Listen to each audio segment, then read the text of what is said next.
The BMW X5 has always been a good choice for people after a sporty SUV. This new version promises to be just as good to drive as before, yet even more luxurious. But before we get into all that, let's first talk about the practicality. As before, you've got a split tailgate, so it's easier to open in tight spaces. The top bit, that's electrically operated. You lower the bottom bit by pulling that lever. You can sit on this bit if you want to take a bit of a rest. But it also improves loading and unloading of really heavy items, so you won't hurt your back. Also, because the car's run flat tyres, you don't need a spare, so you can actually use this area under here to store your valuable shopping. In terms of outright boot space, the X5 is slightly down on its main rivals, but only by a few litres. But when you fold the three-way splittable seats down flat, its total volume is actually bigger than many rivals. So you lose some, you win some.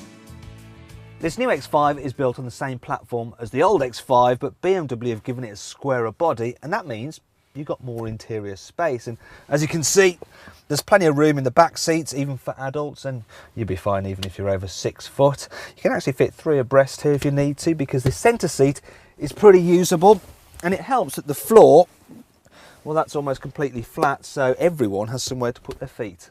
Storage in the back is good too, with useful door bins, cup holders in the armrest, and airplane style folders in the seat backs. Up front, the X5 is no MPV, but it has as many useful cubbies as its rivals, and the door bins are especially large. BMW has given this new X5 absolutely loads of standard kit.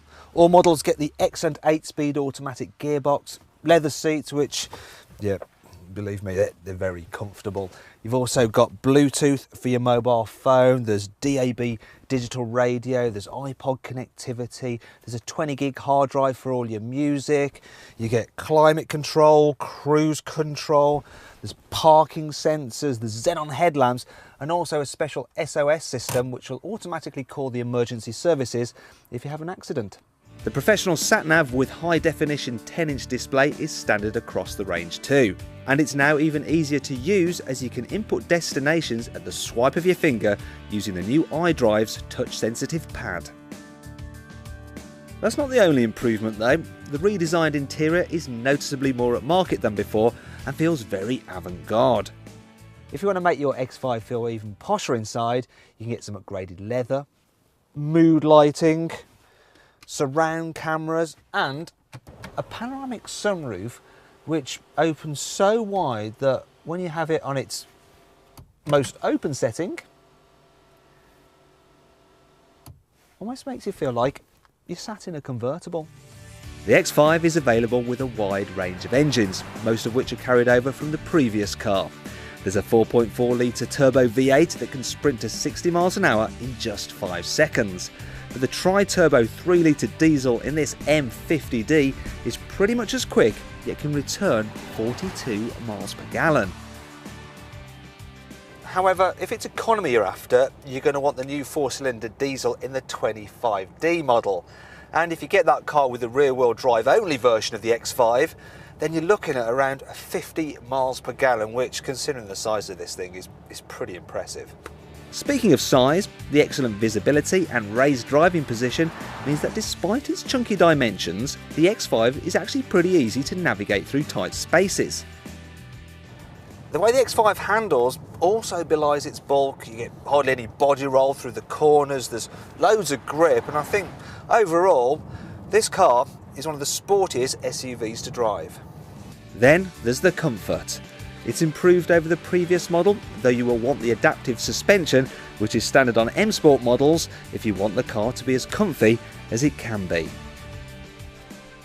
Whatever you do though, don't put the car into sports mode, because then the suspension becomes unnecessarily firm and thumpy over bumps, and the steering weight's up to the point of being annoyingly heavy.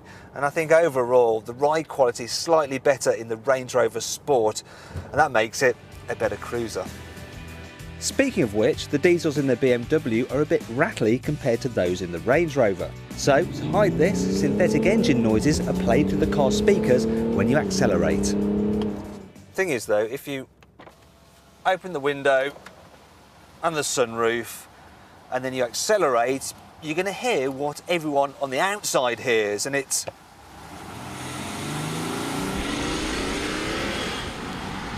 Well, there you go. It's that familiar diesel clatter, so just shut everything up and drive along in denial. Also, while BMW generally has a good reputation for reliability, the previous X5 was the firm's lowest ranking model in the 2013 Driver Power Customer Satisfaction Survey.